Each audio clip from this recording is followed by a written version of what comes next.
ওকে। আমরা মাধ্যমিক শিক্ষক ও শিক্ষাকর্মী সমিতি, secondary teachers and employees association আজকে এসএসসি মামলার জন্য সুপ্রিম কোর্টে এসেছিলাম। সুপ্রিম কোর্টের মাঠ থেকেই বলছি, প্রেস কর্নার থেকে। আজকে দুপুর 2টো থেকে বিকেল 4টে পর্যন্ত এক্সটেন্সিভলি হিয়ারিং হয়েছে। সমস্ত পক্ষের বক্তব্য তিনি না শুনলেও এক পক্ষের বক্তব্য তিনি বিস্তারিতভাবে শুনেছেন এবং সব পক্ষের যুক্তিগুলোকে তিনি নোট করেছেন।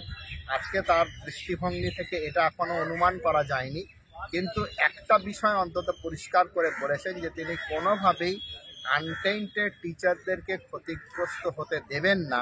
অর্থাৎ টেইন্টেড টিচারদের হয়ে যারাই বলতে উঠেছেন তাদের প্রত্যেককে প্রথমেই প্রশ্ন তুলে তিনি জর্জরিত করেছেন এবং আমরা আশা করি যে যারা কোনো রকম টেইন্টের মধ্যে যুক্ত নয়, অর্থাৎ যাদের গায়ে কোনো কলঙ্কের ছাপ লাগেনি, না সিপিআই এর তালিকায়, না রঞ্জিত বাগ কমিটির রিপোর্টে, তারা অন্তত পক্ষে এই মামলার ফলে উপকৃত হতে পারেন। এবং 27শে জানুয়ারি দুপুর 2টোর সময় পরবর্তী হিয়ারিংয়ের দিন ঠিক হয়েছে এবং আমরা আমাদের বক্তব্য সেদিন জোরালোভাবে রাখব এবং বিপক্ষকে প্রথমেই বলার সুযোগ দেওয়া হবে। অর্থাৎ বিকাশ ভট্টাচার্য স্টেট সাইড এবং গভর্নমেন্ট সাইড তাদের এখনো বলা বাকি আছে, তারাই প্রথমে পরের দিন বলার সুযোগ পাবেন।